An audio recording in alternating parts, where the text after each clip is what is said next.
Assalamualaikum warahmatullahi wabarakatuh. Saya Muhammad Mubil Labib dari 11 TKJ 3. Di sini saya akan meresum hasil belajar tentang PKK. Yaitu yang pertama ada menambah library ESP8266. 1. Buka menu file, prevent, lalu pada additional boards manager URLs. Setelah itu buka menu tools, board manager, tunggu hingga aplikasi mengambil repository dari link yang tertera di LMS SMKN Negeri 4 Bogor.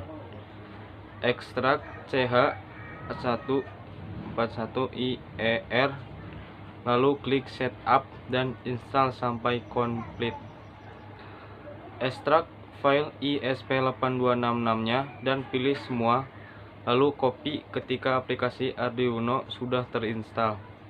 Buka, lalu pilih file, preference, klik tujuan, paste dan timpa link dari ESP8266 yang sudah diekstrak. Lalu cek pada aplikasi Arduino, pilih tools, board, node MCU, node MCU SP. Jika sudah dipilih board yang akan dipakai, maka selesai. Yang kedua, ada cara mengetes library setelah kita menambahkan ke Arduino library. Langkah selanjutnya adalah mengetes library. Koneksikan kabel USB ke node MCU. Rangkai LED, pasangkan kaki LED ke D0 pada node MCU. LED terhubung dengan GND. Buka Arduino, file, example, basics, blink. Ubah LED built-in menjadi D0. Di situ sudah tertera D0 akan mati 1 detik dan menyala 1 detik. Jika sudah upload, sebelum di-upload, alangkah baiknya kita cek dulu pada tools, pilih board yang node MCU. Portnya yang COM5, jika COM5 tidak terkoneksikan, berarti file CH34-nya tidak terinstall. Jika sudah semua, lalu upload hingga komplit 100%. Lampu LED akan menyala dan mulai blink. Blinknya berarti proses penyimpanan coding mulai berjalan. Yang ketiga ada fungsi alat-alat IoT. Yang pertama ada node MCU Amica, sebuah platform IoT yang bersifat open source, terdiri dari perangkat keras berupa sistem on-chip ESP8266, buatan Expressive System, juga firmware yang menggunakan bahasa pemrograman scripting. Istilah node MCU secara default sebenarnya mengacu pada firmware yang digunakan daripada perangkat keras development. Node MCU adalah sebuah microcontroller seperti Arduino yang ditambahi dengan model Wi-Fi ESP8266. Selain terdapat memori untuk menyimpan program, juga tersedia port digital input output, sebuah port analog input dengan fungsi khusus seperti sinyal UART, SPJ 12C, dan lain-lain. LCD 12 atau Liquid Crystal Display adalah salah satu jenis display elektronik yang dibuat dengan teknologi CMOS logic yang bekerja dengan tidak menghasilkan cahaya, tetapi membutuhkan cahaya yang ada di sekelilingnya, atau mentransmisikan cahaya dari backlight. LCD berfungsi sebagai penampil satu baik dalam bentuk karakter, huruf, angka, maupun grafik. RFJD. Yang kedua ada RFJD RC522, merupakan suatu teknologi yang memanfaatkan frekuensi radio sebagai pengidentifikasikan terhadap suatu objek.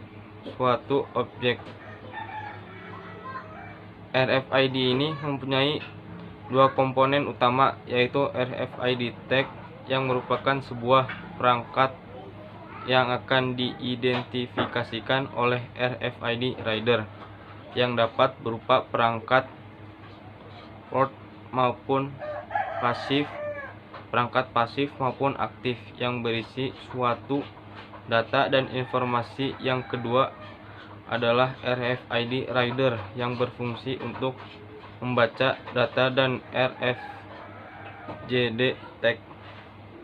Yang ketiga ada breadboard, merupakan sebuah board atau papan yang berfungsi untuk merancang sebuah rangkaian elektronik sederhana.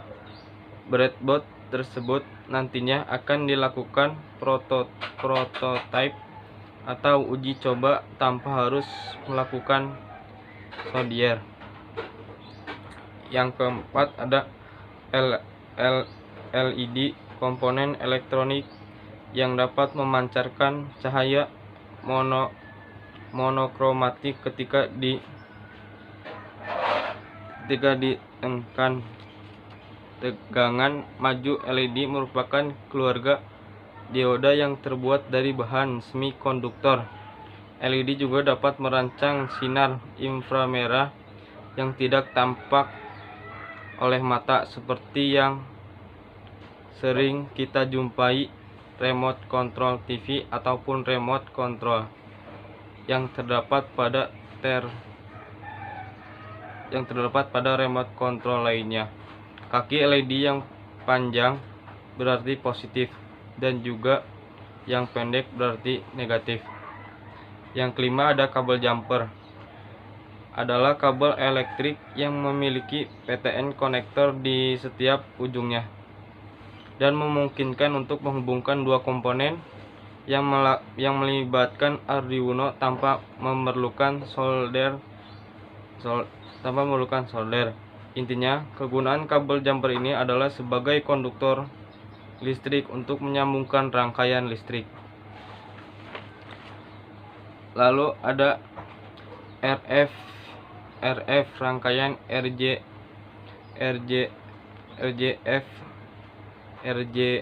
RFJD1.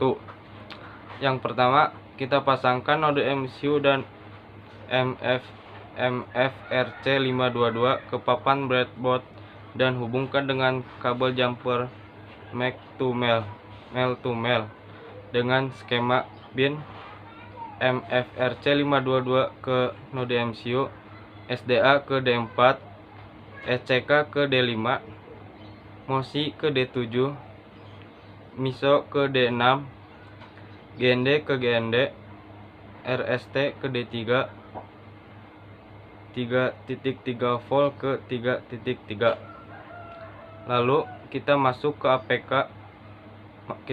ke aplikasi Arduino dan konfigurasikan setelah skema yang tadi. Jika sudah lalu kita verifikasikan. Setelah itu upload, tinggal tunggu hingga proses upload 100%. Setelah itu kita senal monitor, lalu tempelkan RFID tag ke RFID reader hingga tampil ID-nya. Sekian dari saya, mohon maaf apabila ada salah-salah kata. Assalamualaikum warahmatullahi wabarakatuh.